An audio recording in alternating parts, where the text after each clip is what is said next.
90,000 हरफ कहे, यूं कर किया हुक्म 30,000 जाहिर करो, आखिर बाकी खोले हम, आखिर बाकी खोले हम।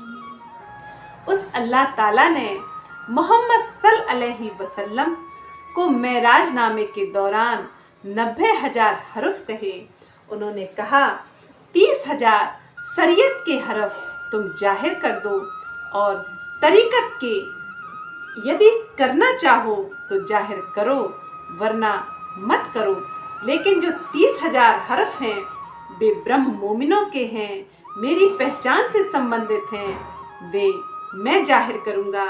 और आखिरुल जमा इमाम मेहदी साहिब बुज्जमा के रूप में मैं 28वें कलयुग में अर्थात 11वीं शताब्दी में जाहिर होकर मैं इनके बातनी इल्मे लदुन्नी से बातनी रहस्य खोलूंगा। यह शोभा तो मुझ खाविंद की है, मेरी रूहों की सिफत इस 14 तबक के प्राणियों में भला कौन गा सकता है। उनको तो मैं जानता हूँ, वे मेरी खासल खास रूह, मेरी उम्मत, मेरी दरगाह की रूहें हैं। उनकी सिफत मैं स्वयं गाऊंगा। और इल्मे लदुन्नी यह वह 30,000 हर्फ हैं जिसमें प्रियतम परब्रह्म की और उनकी खासल खास रूहों की, उन मोमिनों की सिफत है, उन मोमिनों की बड़ाई है, उन मोमिनों के लिए यह वाणी उतरी है, उन्हें जागृत करने के लिए, उस धाम में बुलाने के लिए वह इमाम मेहदी, वह श्री प्राणनाथ जी इस नश्वर संसार में आए। उनके कर्म कितने कहूँ, उनके गुण कितने कहूँ। महामती जी कहते हैं कि उन्होंने धाम की मूल सगाई निभा दी, वे वचन निभा दिए जो हम कभी भी नहीं निभा पाए।